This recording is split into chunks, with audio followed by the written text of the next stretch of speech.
සුබ දවසක් ලංකාවේ සිටින බුද්ධිමත් ජනතාවට ඒ වගේම ආසියාවේ යුරෝපයේ දැන් පේනව නේද රාජ්‍ය යාන්ත්‍රණය කොයි විදිහටද මුන් විනාශ කරලා තියන්නේ කියලා. මේවා ඇත්ත වුණොත් කොතනද අපි ඉන්නේ කියලා තේරෙනව නේද?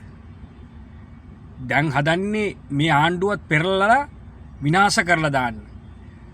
අපි හරිම මෝඩයි.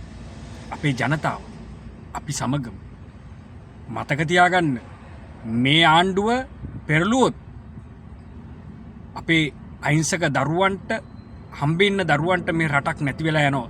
පේනව නේද? කුඩුකාරයොත් එක්ක රාජ්‍ය ආන්තරය කොහොමද රාජකාරී කරලා තියෙන විදිය. ඒ මොකද බලන්නේ දැන්.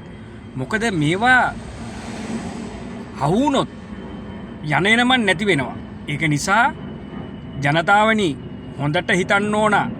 ඔය ඉන්න කුජීත වෙච්ච දේශපාලඥයන්ට දැන් මේ රට ජරාජීර්ණ කරලා විනාශ කරලා ඔය මහපුටුවට කෙලහලන මිනිස්සුන් ගැන හරි කල්පනාවෙන් ඉන්න ඕන. මොකද අපිට දේශපාලනයක් ඕනේ නැහැ. අපිට ඕනේ අනිවාර්යෙන්ම අපේ රට බේරගන්න. පේනව නේද කෝටි ගණන් ප්‍රකෝටි ගණන් කුඩුකාරයෝ දීලා තියෙන සල්ලි රටේ ඉන්න ප්‍රධාන අයට දීලා තියෙන සල්ලි. මොනවද මෙතන කතාව? ඕගොල්ලෝ මොනවද කරන්න කියලා හිතාගන්න පුළුවන් නේද දැන්? ඒක නිසා මේ අනුර කුමාර දිසානායක කියන චරිතය නැති කරගන්න එපා. ඒ පුජ්‍යලයව ඕන විදියට හසුරවන්න පුළුවන් ජනතාවට. ඒක නිසා කල්පනාවෙන් හරි බුද්ධිමත්ව දැන් වැඩ කළ යුතුයි.